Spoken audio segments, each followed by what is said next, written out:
جب کوئی ایسے موقعات میں آپ لوگ آئے ہیں، آپ کی یہ محبت کی مسجد میں آئے ہیں، لوگ کہتے ہیں کہ یار یہ لنگر کھانے جاتے ہیں، تو یار لنگر کھانے بھی اگر کوئی آیا تو مسجد میں ہے نا، مسجد میں تو آ گیا ہے، یہ ایک بڑی توفیق، یہ رب کی توفیق ہوتی ہے جو مطلب مسجد میں آتا ہے، ورنہ اگر توفیق نہیں ہے تو پھر قریب رہ کر بھی بندہ مسجد میں نہیں آ سکتا۔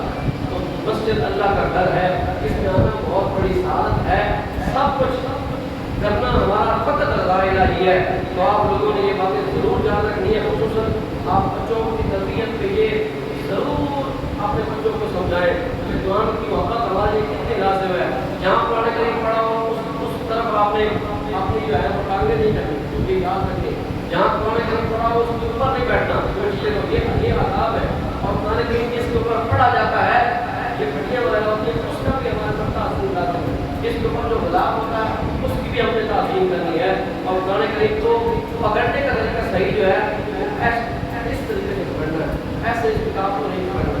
اس لیے یہ سارے آداب ہیں، یہ ہمارے اوپر فرض ہے، ہم سب کو سیکھنے چاہیے، ہم سب کو سمجھنے چاہیے۔ میری اللہ سے عزت کی بات میں یہ دعا ہے کہ اللہ ہم سب کو سمجھنے سمجھانے کی توفیق نصیب فرمائے۔